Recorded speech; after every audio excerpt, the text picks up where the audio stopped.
اللہ کے نبی صلی اللہ علیہ وسلم کبھی اپنی ذات پہ غضبناک نہیں ہوئے، لیکن جب معاملہ اللہ کے حکم کے آتا تو چہرے کا رنگ بدل جاتا، چہرے کا رنگ بدل جاتا۔ اور ایک مرتبہ اس شخص کے بارے میں سخت بات ارشاد فرمائی، جو نماز پڑھتا ہے، نماز پڑھتا ہے، جو نماز پڑھتا ہے، جو نماز پڑھتا ہے، نماز پڑھتا ہے، لیکن خانہ خدا میں نماز کے لیے حاضر نہیں ہوتا۔ نماز پڑھتا ہے لیکن خانہ خدا میں حاضری نماز کے لیے حاضر نہیں ہوتا۔ تو اللہ کے نبی صلی اللہ علیہ وسلم فرمایا کہ میرا جی چاہتا ہے نوجوانوں سے کہوں لکڑیاں اکٹھی کریں، یہاں جماعت کھڑی ہو، اور پھر میں ان کا گھر جلا ڈالوں جو اپنے گھروں میں نماز پڑھتے ہیں۔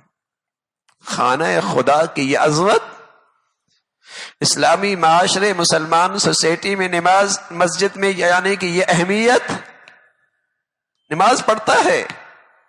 اور آج کیا حال ہے؟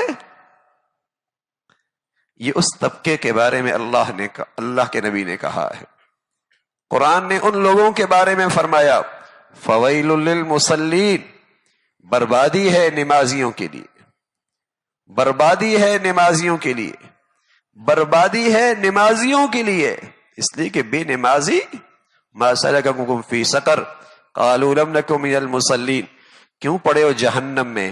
کہنے لگے لم نک من المصلین، نماز نہیں پڑھتے تھے۔